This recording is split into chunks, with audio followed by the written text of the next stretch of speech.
After reviewing the Nakamichi Dragon, I've been on a quest to try and find more reasonably priced alternatives that could still compete with such a beast. Even though a lot of these systems are old news already, they are flagship soundbars that claim to give the listener a performance that can potentially slay the dragon, so to speak.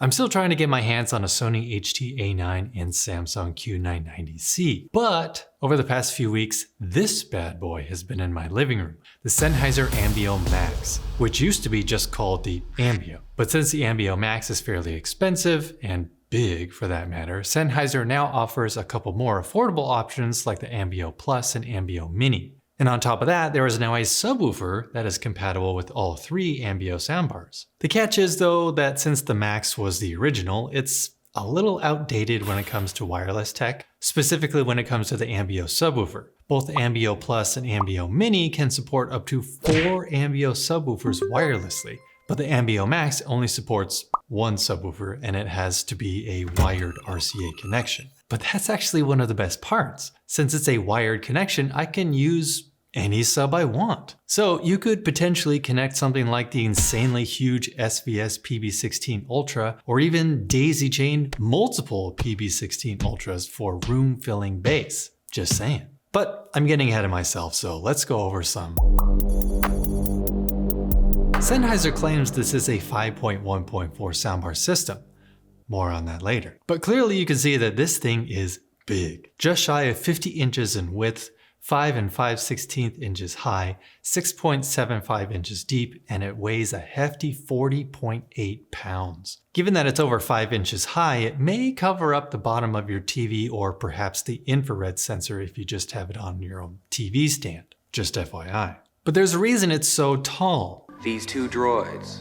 What did you say? No, not even close. It's so tall because it houses 6 4-inch cellulose long throw woofers. Most other soundbars on the market have 3-inch woofers at best. And it also has 5 1-inch aluminum dome tweeters, 3 in the front for your left, center, and right channels, as well as 2 on these angled portions for your surrounds. But don't forget, it also has 2 3.5-inch full-range upward firing drivers to account for any height information. The woofer's frequency response dips down to an impressive 30 Hz, so the bar alone handles low frequencies surprisingly well. But I'll touch on that later too. It also has this little graphic OLED display with a brightness sensor. Although truth be told, it is pretty small. I sit about 13 feet away from the soundbar, so I can barely read it. It's very small.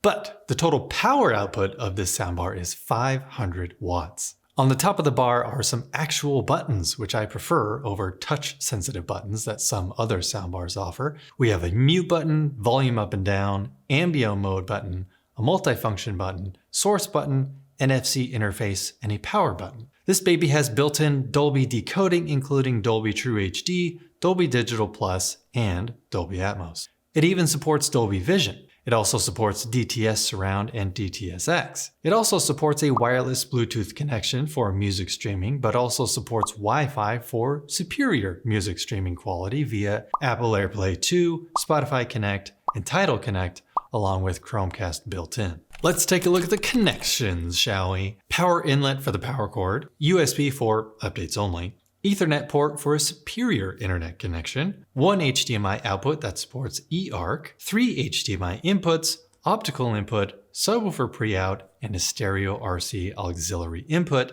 say if you wanted to plug in a CD player directly to it. Like any soundbar these days, if you want Dolby Atmos or DTS:X support, connect the provided HDMI cable to your TV's HDMI input labeled ARC or eARC, and connect the other end into the AMBEO HDMI input labeled eARC.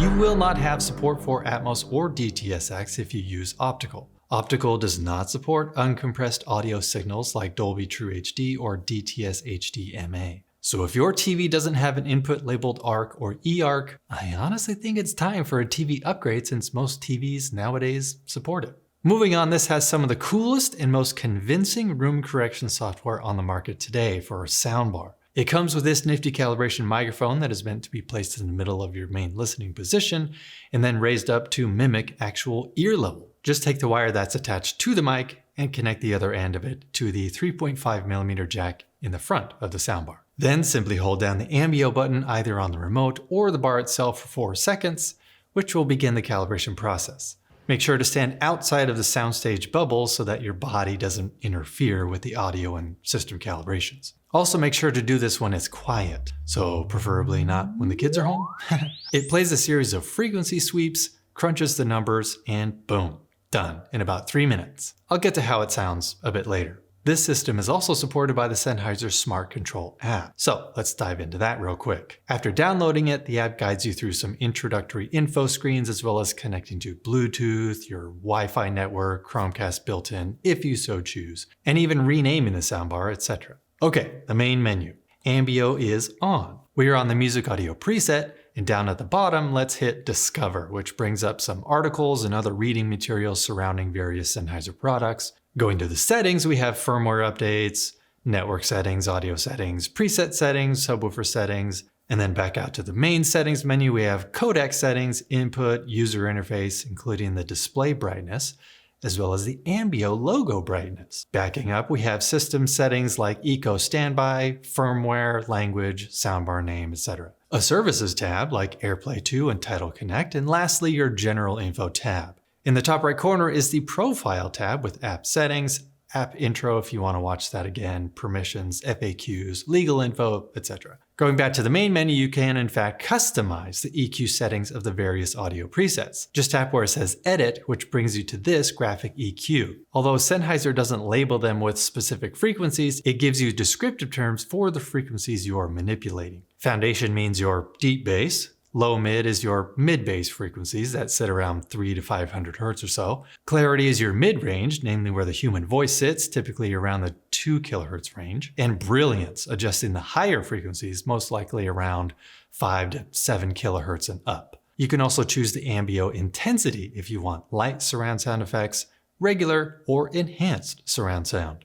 I liked to keep it on regular since the boosted version of AMBEO sounded a bit too virtual for my taste. But if we back up and edit the music preset, it's basically the same adjustments to be made. But it is nice to have a customized audio profile for movies specifically, and a completely different profile for music if you so choose. And you can choose to change the AMBEO intensity for music as well, but typically I listen to it in 2-channel mode with AMBEO completely off. In fact, the term AMBEO in Sennheiser's mind is specific to surround sound. You can engage and disengage AMBEO, which toggles the soundbar between utilizing all its speakers when AMBEO is engaged, or just the front, left, and right channels when AMBEO is disengaged. Something I wasn't aware of before getting my hands on one. Even though you can easily navigate with the Smart Control app on your phone if you choose, it does still come with its own remote. And honestly, this is one of the best remotes that I've experienced with the soundbar system. It looks and feels like it's very well built, and it's got some heft to it. Because I've seen plenty of little dinky remotes that come with soundbar systems that are so light, and you can just tell they spent like $2 on it max. But this remote with the AMBEO Max is very sleek, very nice, and just seems very quality. So might as well shift our focus to... Let's start with AMBEO off when listening to stereo music. Man, those 4-inch woofers and 1-inch tweeters pack a punch. As I said earlier, getting down to 30 Hz is impressive for woofers that size. So there is a richness to vocals with some body behind the guitars, bass, and drum kits, with a sense of depth, not too flat sounding. I would still say that Sonos in particular has one of the best music reproductions of any wireless or smart speaker system to date, especially with their TruePlay room correction software. But Sennheiser is not far behind. Although playing music with AMBEO on, I didn't prefer. Turning on virtual surround with music made it sound a bit more hollow. It widened the soundstage tremendously, but doing that seemed to add a little too much air, kind of borderline like it was playing out of a can. But not to the point where it sounded like a hollow cave with some bad comb filtering or anything.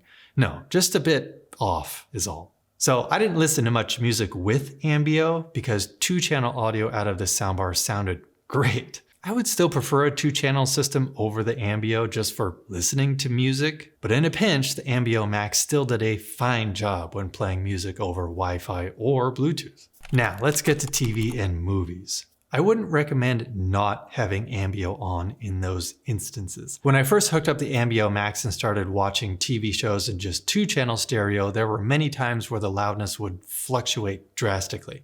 I know action scenes are supposed to be louder, but it was beyond just that. I was constantly needing to ride the volume button since dialogue was not as clear, and then boom, loud music or explosions or what have you would blast through the speakers. But good thing is, when watching movies or TV shows, it automatically switches to movie mode with AMBEO on. In order to watch movies without AMBEO, I had to manually choose that configuration.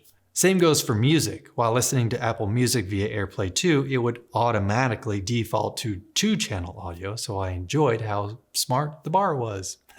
Diving into AMBEO more, after performing the room calibration step, it was incredible. Even in my open concept living room with a sliding door and curtains to one side and an entryway on the other, it calculated those distances with mind-blowing precision, knowing that my listening position was about 13 feet away from the soundbar itself. So after it crunched those numbers, the side-firing speakers did a tremendous job at making it seem like I had speakers to the sides. I wouldn't say it sounded like anything was coming from behind me though, but I can say that AMBEO Max does a terrific job at creating a 180-degree bubble of sound. I even popped in the spatial audio calibration toolkit disc and tested out the precision of where audio was supposedly coming from.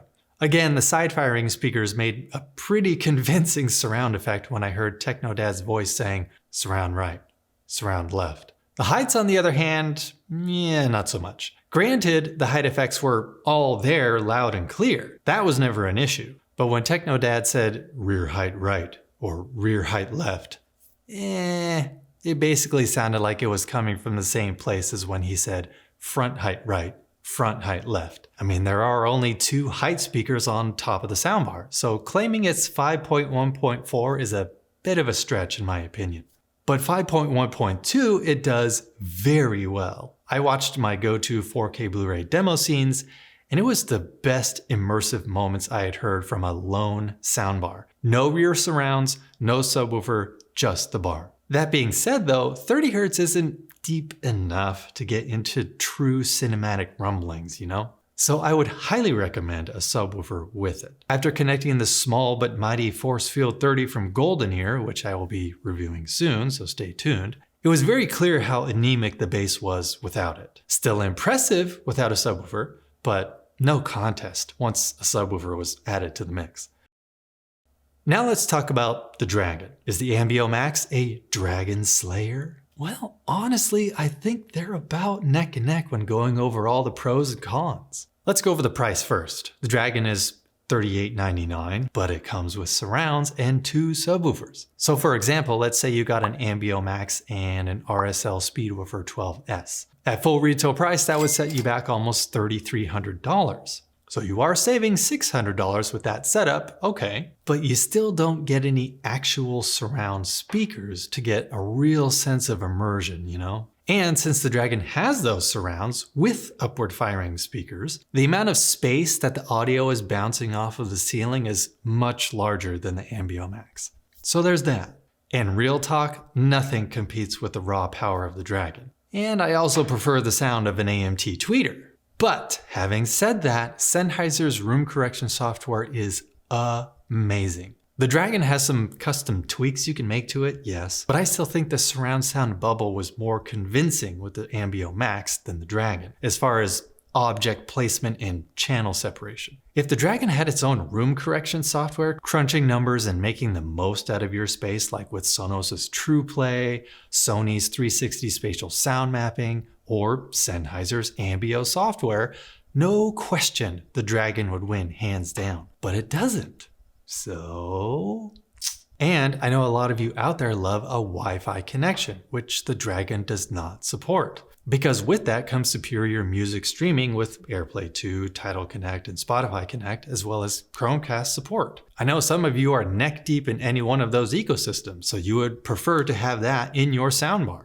And lastly, the fact that I can add any subwoofer I want to the AMBEO Max, and I'm not forced to use only the provided subwoofers, that's awesome.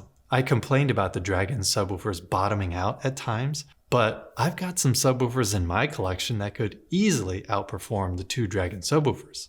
Just saying. So there's the dilemma. Price point, features over here that aren't over here, and vice versa. Raw power versus better immersion. Surrounds versus no surrounds. Only these subwoofers versus any subwoofer I want. Can you see why it's a tough comparison? I guess the last thing that I could say is that the AMBEO Max, or any of its smaller siblings for that matter, are readily available now, whereas the Dragon is still so in demand that Nakamichi is still struggling to keep up with orders. Something to think about.